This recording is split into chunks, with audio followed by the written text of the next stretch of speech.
মুক্তিযুদ্ধ ক্ষেত্রে পাচ্ছেন মেজর মোহাম্মদ আব্দুল জলিল মরণোত্তর।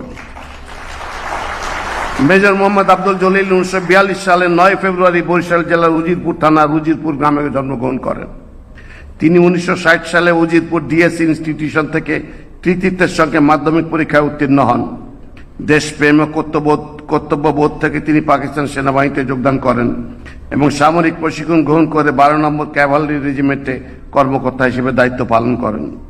1971 সালে বাংলাদেশের মুক্তিযুদ্ধ শুরু হলে তিনি নিজ কর্মস্থল ত্যাগ করে মুক্তিযুদ্ধে অংশগ্রহণ করেন। বরিশাল অঞ্চলে ফিরে স্থানীয় যুবকদের সংগঠিত করে প্রতিরোধ গড়ে তোলেন এবং পরে সেক্টর 9 অধিনায়ক হিসেবে দায়িত্ব পালন করেন। তার নেতৃত্বে বরিশাল, পটুয়াখালী, খুলনা ও সুন্দরবন সহ দক্ষিণাঞ্চলের বিভিন্ন সামরিক অভিযান পরিচালিত হয়। 1989 সালের 19 নভেম্বর তিনি মৃত্যুবরণ করেন।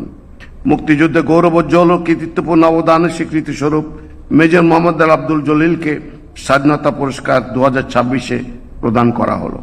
মেজর মোহাম্মদ আব্দুল জলিলের পক্ষে পুরস্কার গ্রহণ করার জন্য তার কন্যা ব্যারিস্টার সারা জলিলকে অনুরোধ